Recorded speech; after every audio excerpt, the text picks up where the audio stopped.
first song I want to talk about today is Steve Poltz's track, Pixie Stick Girl. This is a track that I'd seen Steve performing live for years before he finally recorded it for his 2008 album, Unraveling. For me, this is everything that there really is to love about Steve, as the melody and lyrics are perfectly addictive, and yet they have that ideal amount of quirk to them. And yet running underneath all of this is this genuinely sweet sentiment, with a bit of a grin. It's the bounce you'll find on this song with the auto harp accents that overall give it a more complete sound than most longtime Poltz fans probably expected, and yet the track never sounds cluttered. There's no question that Steve Poltz remains one of the most uniquely important performers of the last few decades, and this is easily one of my favorite of his studio moments. Check it out. Next up, NOFX doing the Bruiser off of Punkin' Drublick. Yeah, it's hard to pick out just one NOFX track to talk about, but for whatever reason, I've been spinning this one a lot lately. Subject matter aside, the drive and the energy on the Bruiser is nothing short of fantastic, and as is the case with a bulk of the NOFX catalog, this song was custom made to sing along with. The sound of the guitars on this track is a little bit more forward in the mix than most of their other songs, and there's more focus and control to the overall feel. Yet that high energy, bordering on mayhem sound that NOFX has perfected over the years is as present as ever. Yeah, it's about being a punk and an observant Jew at the same time, but you need not be a follower of any religion to enjoy this one. Just spin it. The third track I'm going to recommend this week is Morphine's song Whisper off of their flawless Yes record. I can and have gone on about this entire record many times over the years, as to be honest, it's as perfect a record as you'll find anywhere. But as the cold of winter becomes the daily reality, this album and song in particular become a part of my daily rotation. It's the deep, dark mood on this one that makes me love it so much, as the voice of Mark Sandman fits so perfectly with the saxophone lines, and it's that sway of the bass and the overall sound they create that will make a fan out of anybody. There is a bit of a jazz tinge here, and yet there's no question that Morphine are operating in a musical space that nobody else has ever come remotely close to. You can really feel the smoke on this one, and the instrumentation is so perfectly balanced throughout that you just want to play it over and over again. Absolutely essential listening this week. Trust me. Another song I'm going to recommend you listen to this week is Nina Simone doing Do I Move You off of her Nina Simone Sings the Blues album. Now, I don't think I really need to qualify Nina Simone very much. It's Nina freaking Simone. And if you're not familiar with her,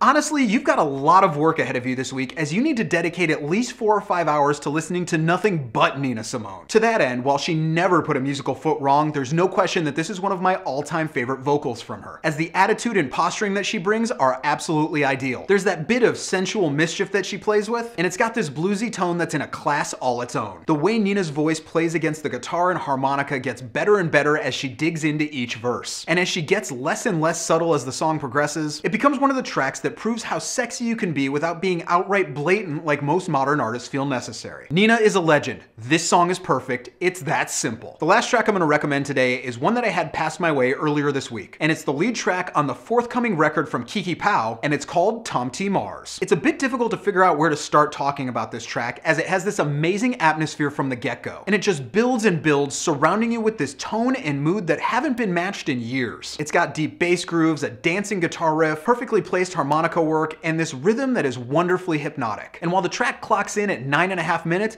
it barely feels like that, in a good way. Once you're into this mesmerizing soundscape, a bit out of nowhere, all of a sudden these vocals enter the picture. And once they start, you realize that if nothing less, this band has a superb talent and understanding for how to balance a song with the different musical elements that they have at their disposal. I've linked below to the premiere of this track, as the album doesn't come out until next month, but trust me, it is beyond worth your time to spin it many times. So those are my suggestions for this week. Be sure to check back here every Sunday for more music recommendations, and be here every day for all the music news, reviews, and knowledge you'll ever need.